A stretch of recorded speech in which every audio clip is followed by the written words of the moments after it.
Hi guys, today I'm here with Shane Harrell, and he is a freight broker, and so he's going to tell us a little bit about his career and his path.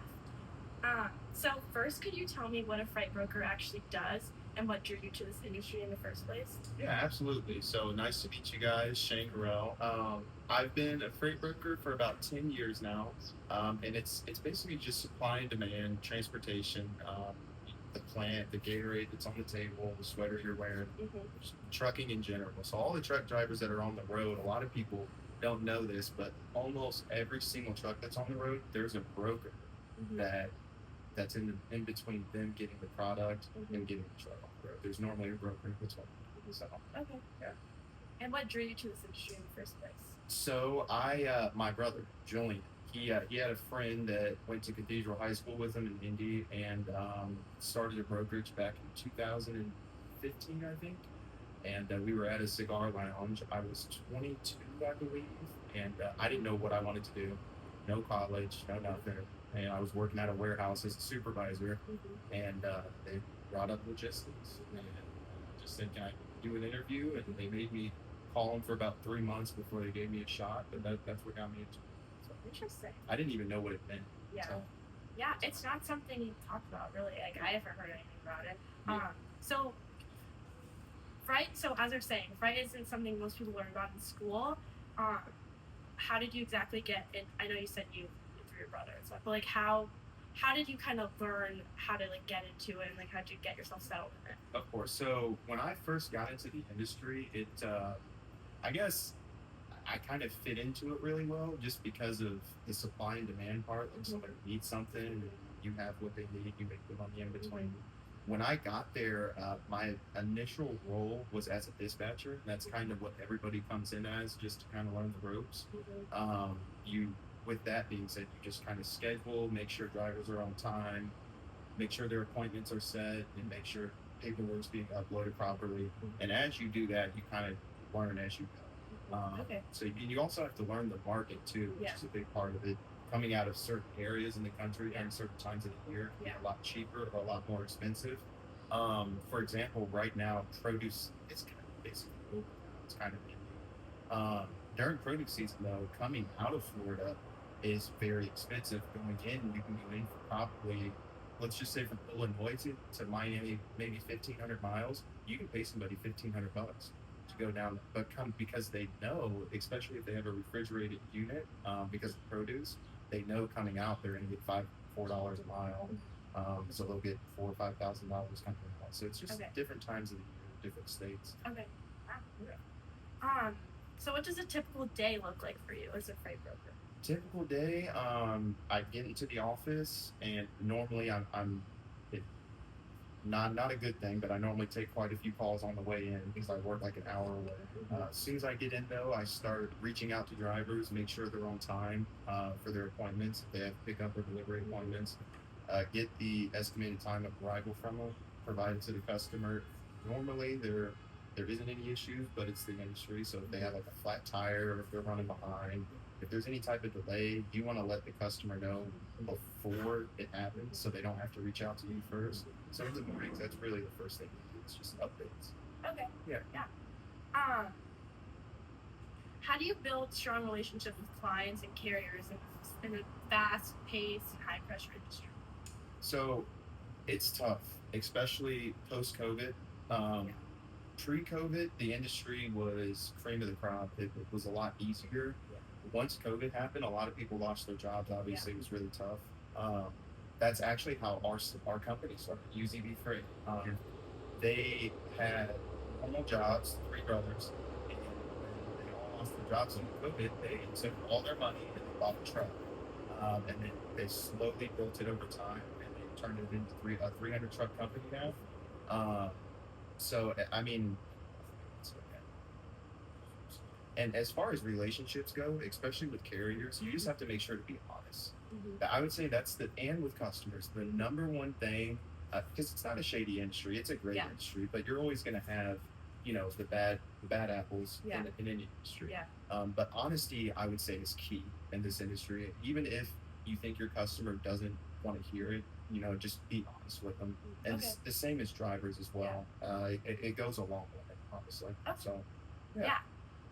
Have there been any major mistakes or learning moments in your career that helped you shape how you work now? Um, like anything that's happened during my career and such. Yes, actually, so my first account ever was Morgan Foods. I don't know if you guys know the Great Value Walmart brand that does like their canned goods, their beans and stuff. Yeah. So all of the beans, all of the canned corn, majority of the Great Value canned goods in general, all come out of Austin, Indiana, for the entire country. And they're a private label company that does all of the Great Value brands for Walmart. I lost that account, and it was my first account ever, and I ended up losing that account due to me driving my rates too high. Our president of the company at the time told me, he said, keep your margin, which our margin is pretty much what we make in between what the customer pays us to go from Illinois to Florida and what we pay the truck.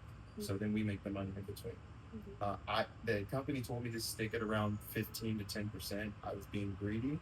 I was at 20 to 25%.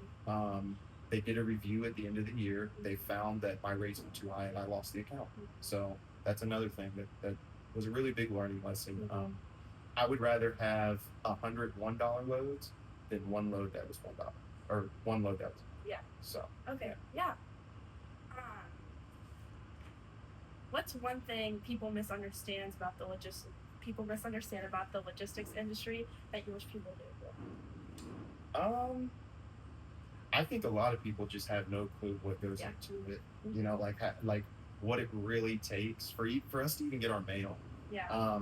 The prime example, we actually just closed a new account, USPS, for federal mail. Yeah. And I didn't know this, but whenever so mail that we get in the mail every single day, when it's on the road, it never stops. It's not allowed to. So whenever we do a shipment with them, we'll have to have two drivers in the truck at all times, and the truck can never stop unless it's for gas or if it's for food. But they can never stop at a hotel and sleep, because they don't want the freight to be stolen, right?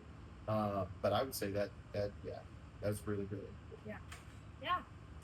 Well, I know you talked about how you didn't exactly go to college, and I would like to kind of share, because this is a podcast kind of dedicated towards people like my age group who are like figuring out where they want to go. So, what advice would you give to someone that sort of doesn't really have the path to go to college, and like what advice would you give basically, like, how they could build their career and stuff?